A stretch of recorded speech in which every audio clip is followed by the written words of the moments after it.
This is Optimal Living Daily, episode 1627, One Thing Unhappy People Refuse to Do for Themselves by Marc Chernoff of marcandangel.com.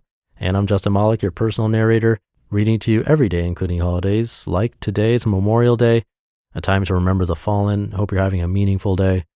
But I'll keep this intro short, so let's get right to it as we optimize your life.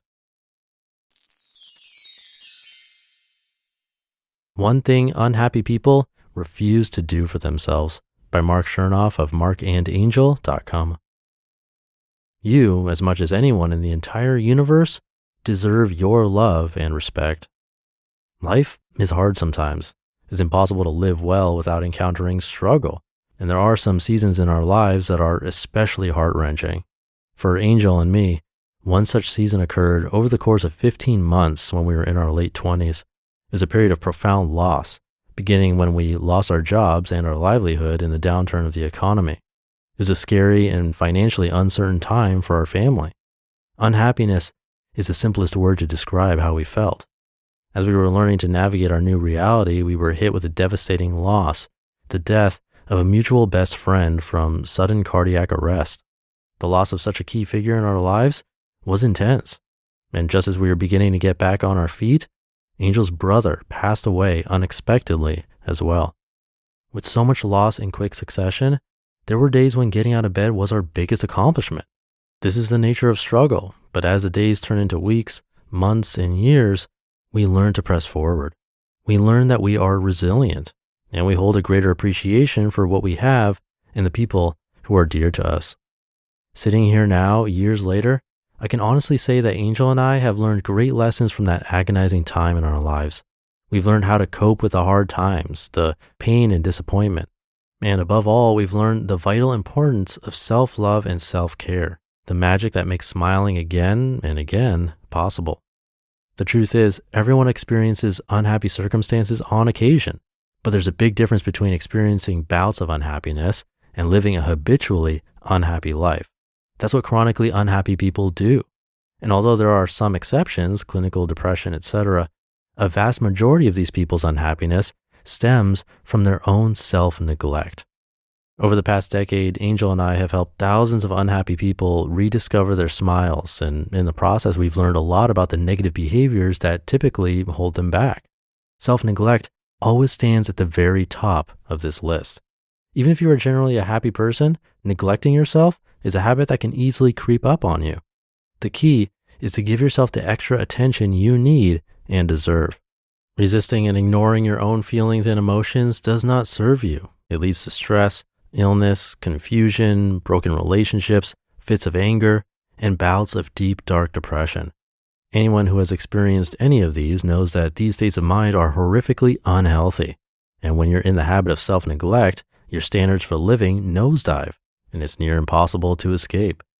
So right now, ask yourself, do I love myself enough to never lower my standards for the wrong reasons?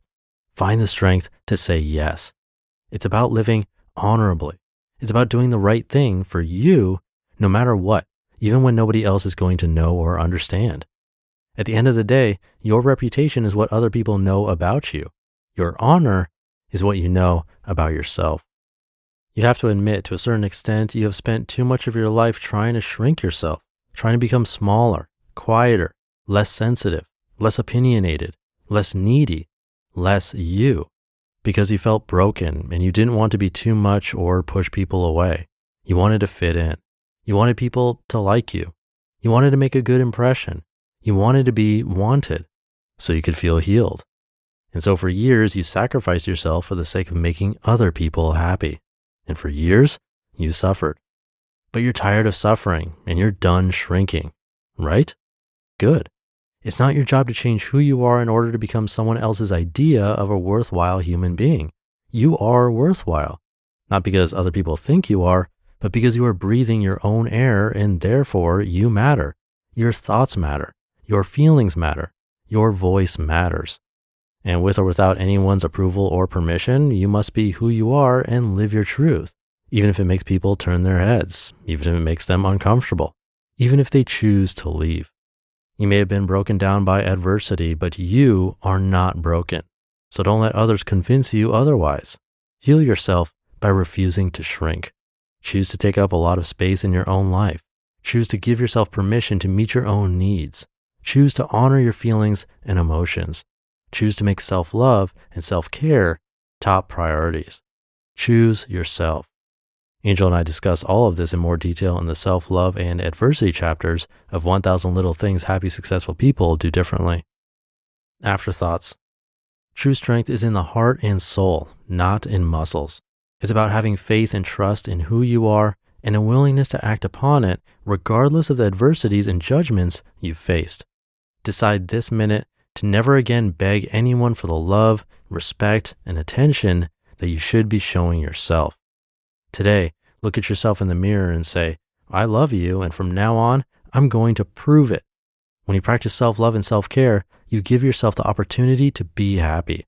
And when you are happy, you become a better friend, a better lover, a better family member, and a better you. You just listened to the post titled One Thing Unhappy People Refuse to Do for Themselves by Marc Chernoff of marcandangel.com. I'll have some comments, but first, this episode has been made possible by our friends at Breyers Ice Cream. Breyers is America's #1 ice cream brand, well known for its natural vanilla ice cream. And now if you have a huge sweet tooth like I do, and if you thought you hadn't found much success with carb-friendly desserts, you'll love this. Breyers Carb Smart offers a line of sweet treats that will not undo your day of healthy eating. I've been ending my day with this chocolate-covered almond-flavored treat, that's my favorite, with some sprinkled nuts and milkshake. It tastes like childhood to me. It's so creamy. I'm amazed it only consists of 3 to 5 grams of net carbs, 3 or more grams of fiber, and 150 calories or less per serving. They're also available in tubs and bars of caramel swirl, vanilla, and peanut butter flavors. Living a low-carb lifestyle doesn't mean you have to sacrifice taste. Not with Breyers. Try Breyers Carb Smart for your next sweet tooth craving. Available at all major retailers such as Walmart, Target, Kroger, Amazon Fresh, and more. Just go to Breyers.com/OLD to get a coupon to try it today. That's Breyers.com/old. And thank you to Marc and Angel, longtime contributing authors to this show. This one is pretty fitting for Memorial Day, and with the current state of the economy and world, we're all going through tough times of varying degrees together. And his point is true. We've learned how to cope with the hard times, the pain and disappointment, and hopefully we're learning the importance of self-care and using it to make the most of these times. Everything is perspective, so if we can feel the pain in difficult times and learn to accept it and let it go when appropriate, then we won't dwell on it and stay unhappy. It is easier said than done, but a really important thing to focus on, so hopefully that was helpful for you today. But I'll leave it there. Hope you're having a great day, a meaningful Memorial Day, and I'll be back tomorrow as usual, where your optimal life awaits.